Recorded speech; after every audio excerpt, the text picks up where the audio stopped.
So in this video, I'm going to show you how to use some supportive tools for assessment within Jamboard. So some of these tools are going to be the annotation tools, inserting shapes and text boxes, and also images. So first, I want students to label the parts of an eye. So in order to insert an image, I'm going over here, and it looks kind of like a picture with mountains. And if you hover over it, it says add image. So I'm going to click on that. And you can see I've already searched for eye, but you would type right here in order to pull up images. You can also upload images that you have on your computer, or you can pull images that you have in your Google Drive or Google Photos as well. So I'm just going to insert this image here and hit select. And then it might take it a second to load, but the image populates here. So you can take this and drag it around wherever you want to do that.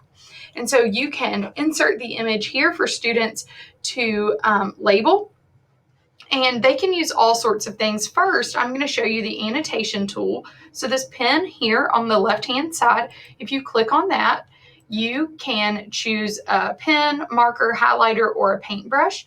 And then you have a variety of colors here as well. I'm just going to use the red. And so students can, or you can do this ahead of time for students, you can draw a line to wherever you want them to label. So I'm going to draw these 3 lines here.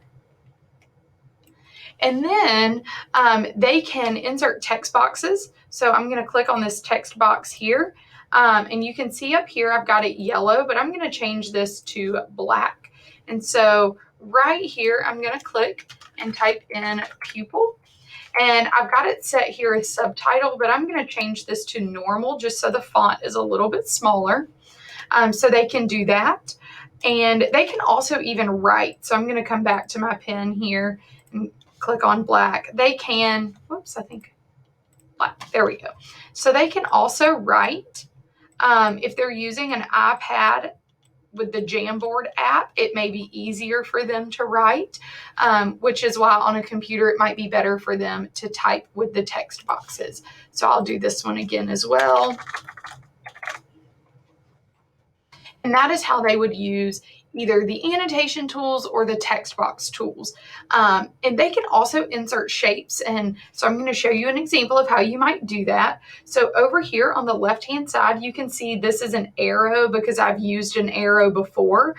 Yours might default to a circle, which is fine. But when you click on that, you'll see that little triangle here, and then it'll expand your options. So you have circle, square, triangle, you've got all sorts of things there. So I'm going to click on the circle. And again, you can see up here that it's yellow, but I can change that.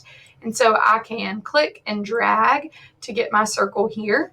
And with this little paint bucket up here, you can change the fill color. So it can be blue. You can even make it transparent if you have something in the background that students need to see or that you want students to see. But you can change that fill color and also the border color as well. And what I like here is if I choose this border color and the same fill color, it's actually slightly different so you can see the outline of the shape as well. So in this instructional video, I've shown you how to use the annotation tool, the shapes, the text boxes, and the images. And so you can use all of these to help assess your students using Jamboard. Thank you so much for watching.